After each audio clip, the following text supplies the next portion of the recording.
Quando se aborda a psicoterapia no transtorno de personalidade borderline durante a adolescência, é importante começar por uma constatação fundamental. A evidência científica indica que adolescentes com características de TPB beneficiam da psicoterapia, embora, em média, os efeitos sejam menos robustos do que os observados em adultos. Esta diferença não significa que a psicoterapia não seja útil nesta fase da vida, mas reflete a maior complexidade do diagnóstico, a instabilidade desenvolvimental própria da adolescência e as limitações metodológicas dos estudos disponíveis. Uma revisão recente da Cochrane concluiu que a psicoterapia é benéfica em adolescentes com TPB ou com patologia borderline abaixo do limiar diagnóstico. No entanto, os estudos nesta área apresentam várias particularidades.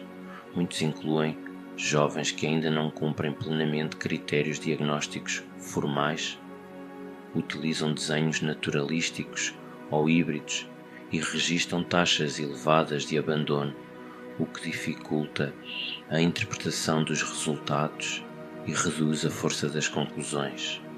Apesar dessas limitações, existem alguns estudos relativamente robustos que permitem retirar indicações clínicas relevantes. A terapia comportamental dialética foi uma das abordagens mais estudadas em adolescentes. Num estudo quase experimental com adolescentes em regime ambulatório, que apresentavam comportamento suicida e cumpriam critérios DSM-4 para TPB, a terapia comportamental dialética esteve associada a menos internamentos hospitalares, embora não tenham sido encontradas diferenças significativas nas tentativas de suicídio quando comparada com o tratamento habitual. Num ensaio clínico randomizado realizado na Noruega, adolescentes com automutilação repetida foram distribuídos entre terapia comportamental dialética e cuidados habituais reforçados. Os participantes apresentavam critérios parciais ou completos de TPB. Os resultados mostraram que a terapia comportamental dialética foi superior na redução da automutilação, mantendo essa vantagem ao longo de um seguimento de 1 ano. No entanto, essa superioridade não se estendeu de forma consistente a outros desfechos, incluindo a gravidade global dos sintomas borderline. Meta-análises focadas na terapia comportamental dialética em adolescentes indicam um efeito médio na redução da automutilação e um efeito pequeno na redução da ideação suicida. Estes dados sugerem que esta abordagem é particularmente útil para lidar com comportamentos autolesivos que constituem um dos principais riscos clínicos nesta faixa etária. Outras abordagens psicoterapêuticas também têm sido adaptadas e estudadas em adolescentes. O tratamento da identidade do adolescente, que integra elementos comportamentais com princípios da psicoterapia focada na transferência, mostrou resultados encorajadores. Num estudo naturalístico, adolescentes tratados com esta abordagem ou com terapia comportamental dialética apresentaram melhorias significativas nos sintomas borderline, na depressão e no funcionamento psicossocial. De forma global, o tratamento da identidade do adolescente foi considerado não inferior à terapia comportamental dialética e revelou-se particularmente eficaz na redução dos sintomas nucleares do TPB. A psicoterapia focada na transferência foi avaliada em contextos de hospital de dia. Em adolescentes com perturbações da personalidade, predominantemente TPB, esta abordagem esteve associada a uma redução significativa da automutilação quando comparada com o tratamento habitual, reforçando o papel das abordagens psicodinâmicas estruturadas nesta população. A terapia baseada na mentalização também foi estudada em adolescentes com automutilação e depressão comórbida. a maioria dos quais cumpria critérios para TPB.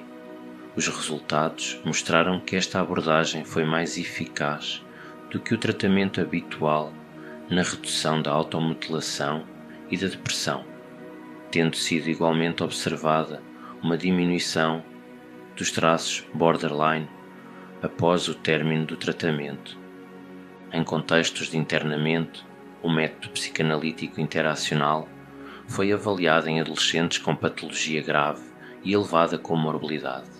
Neste grupo, observaram-se taxas de remissão significativamente mais elevadas e melhorias sustentadas nos problemas comportamentais e nas competências emocionais, com manutenção dos efeitos no seguimento a 6 meses. Numa análise subsequente, uma proporção relevante dos adolescentes deixou de cumprir critérios diagnósticos para TPB após o tratamento. Apesar destes resultados positivos, é essencial manter uma leitura crítica, uma revisão sistemática recente e uma meta-análise que incluíram ensaios clínicos randomizados de baixa qualidade metodológica concluíram que apenas alguns estudos demonstraram superioridade clara da psicoterapia em relação às condições de controlo, o elevado risco de viés, os tamanhos amostrais reduzidos e a heterogeneidade dos desenhos de estudo limitam a robustez das conclusões. Em síntese, a evidência disponível indica que a psicoterapia pode ser eficaz em adolescentes com transtorno de personalidade borderline ou características borderline, sobretudo na redução da automutilação e de alguns sintomas emocionais. No entanto, os efeitos são mais modestos do que nos adultos e ainda são necessários estudos de maior qualidade, com amostras maiores e seguimentos mais longos. Tal como observado na população adulta, os dados sugerem que intervenções estruturadas, integrativas e adaptadas ao nível de desenvolvimento do adolescente tendem a produzir melhores resultados do que abordagens não estruturadas. Mais do que a escolha de uma única psicoterapia isolada, o que parece fazer a diferença é a coerência do modelo terapêutico, a continuidade do acompanhamento e a capacidade de responder às múltiplas necessidades emocionais, relacionais e comportamentais próprias desta fase da vida. No próximo episódio, vamos avançar para um tema decisivo na parte final da série: as controvérsias no transtorno de personalidade borderline, abordando os limites do diagnóstico, as críticas às abordagens atuais e os desafios que permanecem em aberto na investigação e na prática clínica. Se este episódio te ajudou a compreender melhor o lugar da psicoterapia na adolescência, deixa um like, partilha com alguém a quem este conteúdo possa ser útil e continua a acompanhar esta série.